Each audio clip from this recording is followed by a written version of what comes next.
नमो बुद्धाय। आप सभी को हम भगवान बुद्ध का त्रिपिटक सुना रहे हैं, जिसका मध्यम निकाय का आद संयत वग्ग आपके सामने प्रस्तुत है। इस वग्ग में संपूर्ण 10 सूत्र हैं, जिसका पहला सूत्र है चुल संयत सूत्र। एक समय भगवान सावथी में मिगार माता के प्रसाद पुब्बाराम में विहार करते थे। वहाँ उन्होंने आयुष्मान आनंद को बतलाया कि मैं पहले भी अधिकतर शून्यता विहार से विहरता था और अब भी मैं ऐसे ही विहरता हूँ। फिर उन्होंने यह भी स्पष्ट किया कि कैसे क्रमशः स्थूल संज्ञाओं को मन में न लाने से वे शून्य होती जाती हैं और उनकी पीड़ाएं समाप्त होती जाती हैं, और अपेक्षाकृत सूक्ष्म संज्ञाओं को मन में लाने से मन वहाँ टिकने लगता है और केवल उन्हीं की पीड़ाएं शेष रहती जाती हैं। इस प्रकार भिक्षु का यथार्थ एवं परिशुद्ध शून्यता में प्रवेश होता है। भगवान ने कहा कि जब आकिजन्य यातन संज्ञा को और नैव संज्ञान संज्ञायतन संज्ञा को भी मन में न लाकर केवल अनिमित्त चेता समाधि को लेकर मन में अभ्यास किया जाता है, तब भिक्षु का चित्त अनिमित्त चेता समाधि में ठहरता है। वह ऐसा जानता है कि यह चेता समाधि अभिसंस्कृत और अभिसंस्कृत होने से अनित्य है। इस प्रकार जानते देखते उसका चित्त कामाश्रवों, भावाश्रवों, अविद्याश्रवों से मुक्त होता जाता है। मैं मुक्त हो गया, उसका यह ज्ञान जागता है। वह प्रज्ञापूर्वक जान लेता है जन्म समाप्त हुआ, ब्रह्मचार्यवश पूरा हुआ, जो करना था सो कर लिया, इससे परे यहाँ आना नहीं है। ऐसी अवस्था में कामाश्रवों, भावाश्रवों, अविद्याश्रवों को लेकर होने वाली पीड़ाएं नहीं रहती हैं, परंतु जीवन के कारण इस क्षय आयतन वाली काया को लेकर तो पीड़ाएं रहती ही हैं। ऐसी अवस्था में भिक्षु यथार्थ परिशुद्ध एवं परम अनुत्तर शून्यता में प्रविष्ट होता है।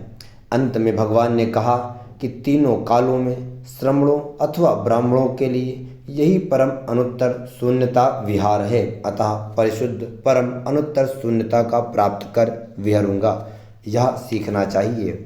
और यह सूत्र समाप्त होता है। महासुंयत सूत्र द्वितीय सूत्र। एक समय भगवान शाक्य जनपद के कपिलवस्तु के निक्रोधाराम में विहार करते थे। एक बार वे दिवा विहार के लिए काल खेमक शाक्य के विहार में चले गए, जहाँ उन्होंने बहुत से शयनासन लगे हुए देखे। इससे उन्हें ज्ञात हुआ कि वहाँ बहुत से भिक्षु विहरते होंगे। संयम काल में वे घटाए शाक्य के विहार में गए, जहाँ आयुष्मान आनंद भिक्षुओं के साथ चीवर कर्म कर रहे थे। वहाँ आयुष्मान आनंद ने इस बात की पुष्टि की कि काल खेमक शाक्य के विहार में बहुत से भिक्षु विहरते हैं। यह जानकर भगवान ने आयुष्मान आनंद को कहा कि जमातबंदी में रहता हुआ भिक्षु शोभा नहीं देता। ऐसा भिक्षु नैष्क्रम्य, एकांत, उपस्म, संबोधि तथा चित्त की एकाग्रता से होने वाले सुख का इच्छानुसार लाभी हो सके, इसकी संभावना नहीं होती। ना ही इस बात की संभावना होती है कि वह किसी प्रकार की चित्त की विमुक्ति प्राप्त कर सकेगा। भगवान ने आगे कहा कि तथागत ने सभी निमित्तों को मन में न लाकर भीतरी शून्यता को प्राप्त कर विहरने की संबोधि प्राप्त की थी। अतः यदि कोई भिक्षु चाहे कि मैं भीतरी शून्यता को प्राप्त कर विहरूं, तो उसे भीतर ही अपने चित्त को संस्थापित करना चाहिए। ऐसा करते समय वह चाहे कैसा भी परिस्थिति से गुजरे, संप्रज्ञान बना ही रहना चाहिए। अंत में भगवान ने कहा कि हितैषी शास्ता अनुकंपा करके श्रावकों को धर्मोपदेश करते हैं। यह तुम्हारे हित के लिए है, यह तुम्हारे सुख के लिए है, परंतु कोई श्रावक उसे सुनना नहीं चाहते, उस पर ध्यान नहीं देते और उपदेश का उल्लंघन करते हैं। इस प्रकार वे शास्त्रा को शत्रुवत मानते हैं, मित्रवत नहीं। पर कोई श्रावक धर्मोपदेश को सुनना चाहते हैं, उस पर ध्यान देते हैं और उसका उल्लंघन नहीं करते। ऐसे श्रावक शास्त्रा को मित्रवत मानते हैं, शत्रुवत नहीं। तुम्हें मुझे भी मित्रवत बनाना चाहिए, शत्रुवत नहीं। यह दीर्घकाल तक तुम्हारे हित सुख के लिए होगा। भगवान बुद्ध की जय हो, संघ की जय हो, धम्म की जय हो। अच्छरी अभुत सूत्र। एक समय भगवान अनाथ पिंडक के आराम जेतवन में विहार करते थे। वहाँ आयुष्मान आनंद ने भगवान के सम्मुख तथागत के आश्चर्य अद्भुत धर्म का बखान किया। उन्होंने कहा कि भगवान के मुख से इन्हें सुनकर मैं इन्हें धारण किए हुए हूँ, जैसे कि बोधिसत्व स्मृति और संप्रज्ञान के साथ तुसित लोक में उत्पन्न हुए थे। स्मृति और संप्रज्ञान के साथ वहाँ रहे, आयु पर्यंत तुसित लोक में रहे, तुसित लोक से च्युत होकर स्मृति और संप्रज्ञान के साथ माता की कोख में प्रविष्ट हुए इत्यादि। अंत में भगवान ने कहा कि तुम इसे भी तथागत का आश्चर्य अद्भुत धर्म जानो। तथागत की जानकारी में वेदनाएं उत्पन्न होती हैं, जानकारी में स्थित रहती हैं और जानकारी में अस्त हो जाती हैं। ऐसे ही संज्ञाएं और ऐसे ही वितर्क भी और यह सूत्र भी समाप्त होता है। भगवान बुद्ध की जय हो। अन्य सूत्र बाकुल सूत्र। एक समय भगवान आयुष्मान बाकुल राजगृह में बिल्लुवन कलंदक निवाप में विहार करते थे। वहाँ उन्होंने अचेल कश्यप से पूछने पर उसे बतलाया कि मुझे प्रवजित हुए 80 वर्ष हो गए हैं और इस काल में मुझे काम संज्ञा का उत्पन्न होना मैं नहीं जानता। आयुष्मान बाकुल का आश्चर्य अद्भुत धर्म। इस प्रकार आयुष्मान बाकुल ने इस 80 वर्षों में व्यापक संज्ञा, विहिंसा संज्ञा, काम वितर्क, व्यापाद वितर्क, विहिंसा वितर्क आदि उत्पन्न होने की भी अनभिज्ञता प्रकट की। आयुष्मान बाकुल का आश्चर्य अद्भुत धर्म। अंत में आयुष्मान बाकुल ने बतलाया कि मैंने 7 दिन से ही शरण चित्त मल युक्त हो राष्ट्र का अन्न खाया, फिर 8वें दिन अरहत्व की प्राप्ति की। आयुष्मान बाकुल का आश्चर्य अद्भुत धर्म।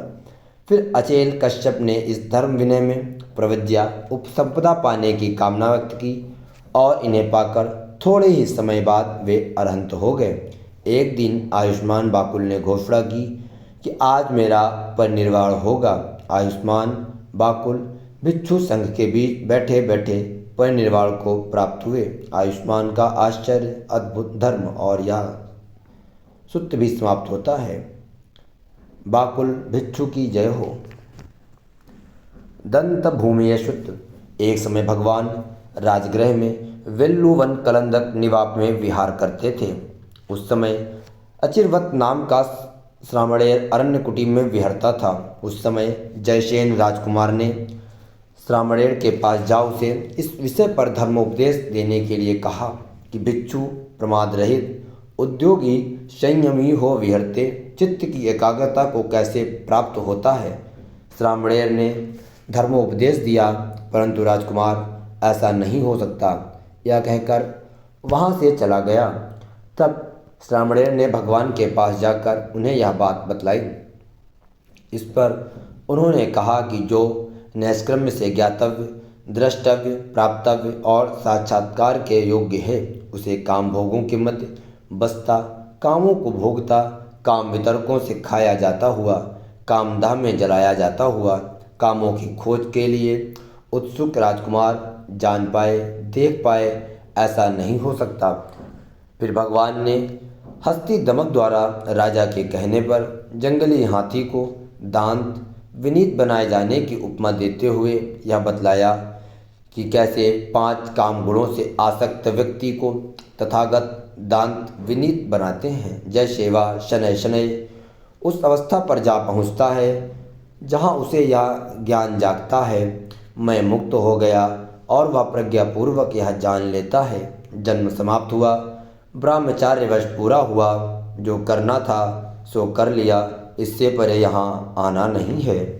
भगवान के आगे कहा, किसी भी उम्र का हाथी अदांत हो मरे तो यही कहा जाता है हाथी अदांत ही मरा, और यदि वह दांत हो मरे तो कहा जाता है हाथी दांत हो मरा।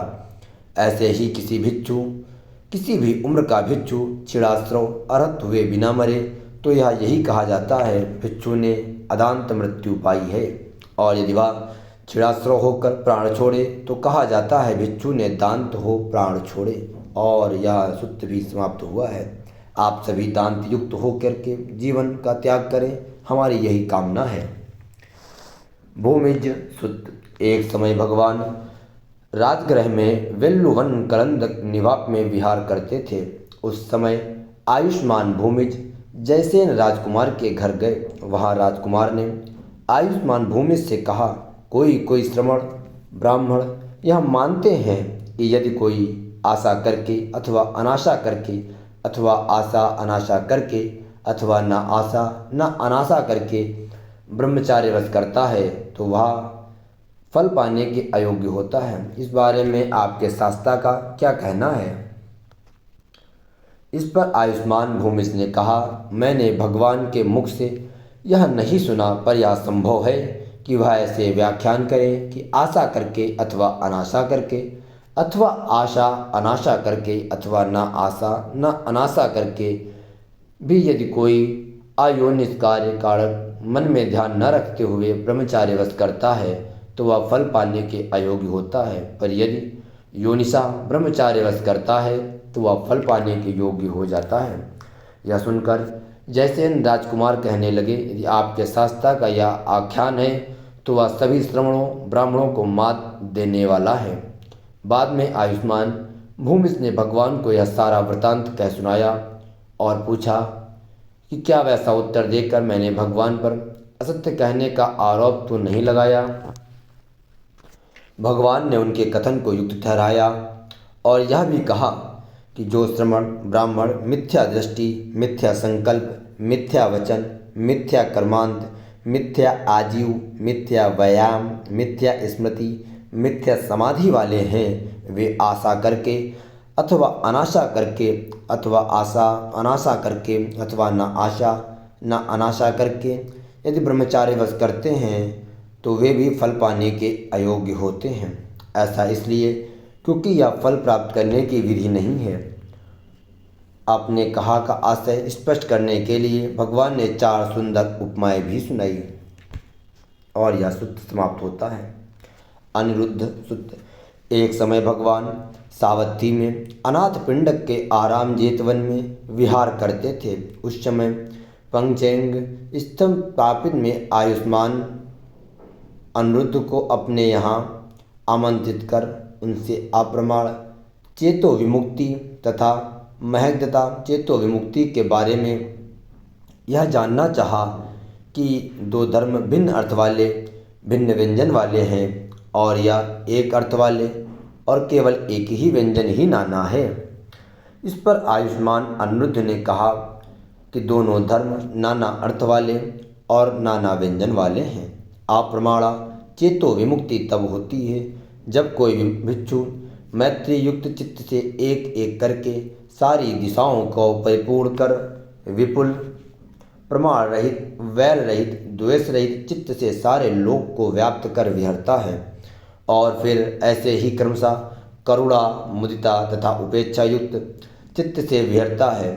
महग्धता चेतो विमुक्ति तब होती है जब भिक्षु एक वृक्षमूल के बराबर महत्ता को व्याप्त कर अधिमुक्त होकर विहरता है और फिर ऐसे ही 2 या 3 वृक्षमूल अथवा 1 ग्राम क्षेत्र अथवा 2 या 3 ग्राम क्षेत्र अथवा 1 साम्राज्य अथवा 2 या 3 साम्राज्य अथवा समुद्र पर्यंत पृथ्वी के बराबर महत्ता को व्याप्त कर अधिमुक्त कर होकर विहरता है। इस पर्याय से भी समझना चाहिए कि ये धर्म नानार्थ भी और नाना व्यंजन भी। इसके पश्चात अनिरुद्ध ने स्थापित को 4 उपपत्तियों के बारे में बतलाया कि कोई व्यक्ति कैसे शरीर छोड़ने पर पारित अल्प अप्रमाण संक्लिष्ट और परिशुद्ध आभा वाले देवताओं के बीच जा उत्पन्न होता है। ऐसा कहे जाने पर आयुष्मान सभी कच्चान ने इससे आगे के प्रश्न भी पूछे जिनका आयुष्मान अनिरुद्ध ने यथोचित उत्तर दिया और यह भी प्रकट किया कि मैं जानकर ऐसा कहता हूँ क्योंकि मैं दीर्घकाल तक देवताओं के साथ रहा हूँ, उनसे मैंने संलाप किया है और उनका साक्षात्कार किया है।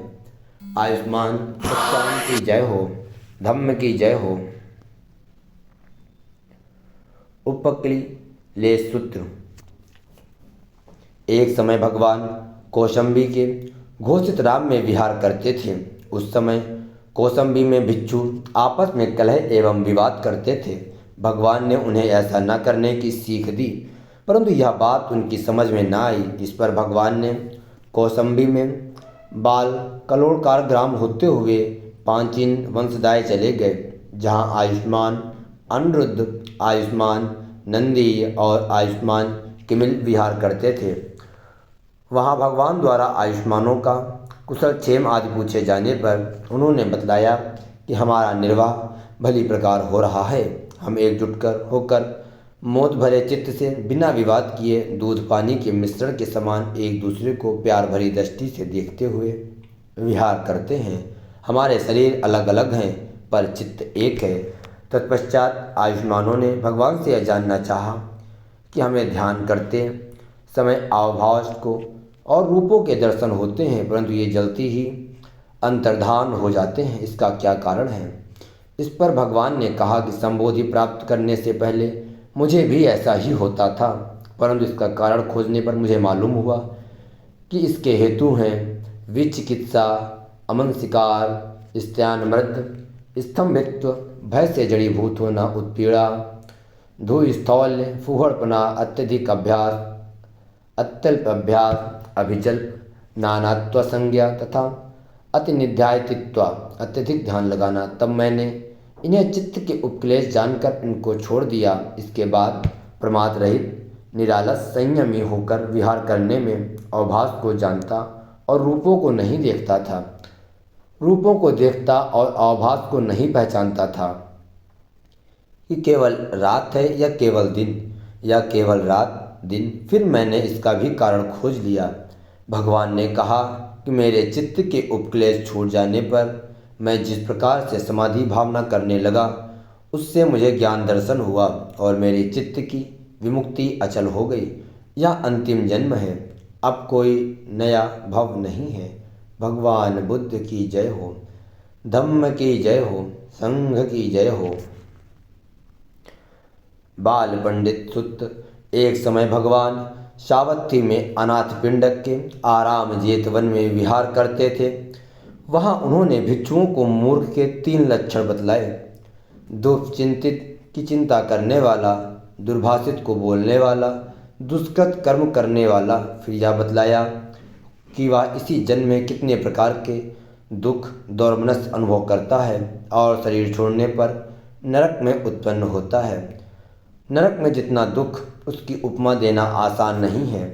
गंदगी में ही जन्मने, बूढ़े होने और मरने वाले तिर्यग्योनियों के प्राणियों की चर्चा करते समय भगवान ने कहा, यदि एक छेद वाले जुए को महासमुद्र में फेंक दिया जाए, उसे पवन अलग अलग दिशाओं में बहाती रहे, वहाँ एक काना कछुआ हो जो 100 वर्ष बाद उतराता हो, तो वह शायद कभी किसी समय दीर्घ काल के पश्चात उस छेद वाले जुए में अपनी गर्दन घुसा सके।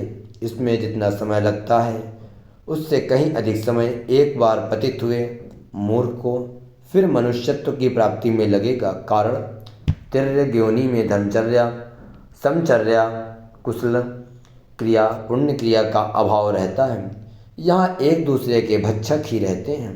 फिर भी इस योनि के प्राणी जब कभी मनुष्यत्व लाभ करता है तब नीच कुल में ही दुर्वर्ण, दुर्दर्शन, विपन्नताग्रस्त हो उत्पन्न होता है। इसके पश्चात भगवान ने पंडित के 3 लक्षण बतलाए। यहाँ पर पंडित से तात्पर्य विद्वान पुरुष से है। सुचिंतित की चिंता करने वाला, सुभाषित को बोलने वाला, सुकृत कर्म को करने वाला। फिर यह बतलाया कि वह इसी जन्म में कितने प्रकार के सुख सौमनस्य का अनुभव करता है और शरीर छोड़ने पर स्वर्ग में उत्पन्न होता है, और स्वर्ग में जितना सुख उसकी उपमा देना आसान नहीं है। ऐसा व्यक्ति जब मनुष्य योनि में आता है तब वह उच्च कुल में ही वर्णवान, दर्शनीय, वैभव संपन्न हो उत्पन्न होता है और यह सुत्त भी समाप्त होता है। अंतिम सुत्त, जिसे देवदूत सुत्त के नाम से संबोधित किया जाता है। एक समय भगवान सावत्थी में अनाथ पिंडक के आराम जेतवन में विहार करते थे। वहाँ उन्होंने भिक्षुओं को संबोधित करते हुए बतलाया कि मैं अमानुष, विशुद्ध, दिव्य चक्षु से अच्छे बुरे, सुवर्ण दुर्वर्ण, सुगति वाले दुर्गति वाले प्राणियों को मरते जन्मते देखता हूँ। इनमें से काया, वाणी तथा मन से दुराचार करने वाले, आर्यों के निंदक, मिथ्या दृष्टि वाले, नरक में उत्पन्न होते हैं। तदुपरांत भगवान ने कहा कि नरक में उत्पन्न हुए को यमराज बारी बारी से इन 5 देवदूतों के बारे में पूछते हैं। उतान सोने वाला, मलमूत्र में लिपटा अबोध छोटा बालक, डंडे के सहारे चलता हुआ कंपायमान गत यौवन, टूटे दांत एवं सफ़ेद बालों वाला जीर्ण व्यक्ति, दूसरों द्वारा सेवा किया जाता अत्यंत रुग्ण व्यक्ति, अनाचार के कारण शासक द्वारा दंडित किया जाता व्यक्ति और फूला हुआ विवर्ण पीप से भरा हुआ मृत व्यक्ति। जब वह व्यक्ति इनकी जानकारी होना अंगीकार करता है तब यमराज उसे कहते हैं, इन्हें देखकर तो तुम्हें होश जागना चाहिए था कि मैं भी जाति धर्म, जरा धर्म, व्याधि धर्म, दुष्कर्मों के कारण दंड भोगने वाला और मरण धर्मा हूँ, और मैं काया, वाणी तथा मन से अच्छा काम करूँ। जब वह व्यक्ति अपनी भूल स्वीकार करता है तब यमराज उसे कहते हैं कि पाप कर्म तूने ही किया है, किसी दूसरे ने नहीं, अतः इसका फल तुझे ही भुगतना होगा।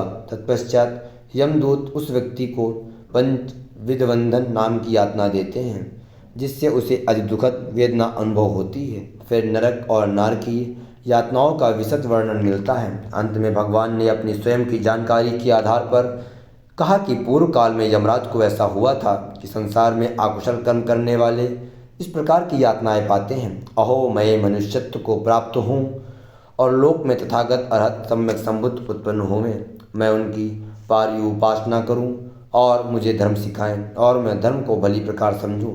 इसके उपरांत भगवान ने यह भी कहा कि देवदूत से प्रेरित होकर भी जो लोग प्रमाद करते हैं वे नीची योनि प्राप्त कर लंबे समय तक शोक करते हैं, और जो आर्य धर्म में कभी प्रमाद नहीं करते वे जन्म मरण के क्षय से उपादान रहित हो विमुक्त हो जाते हैं और यह सुत भी समाप्त होता है।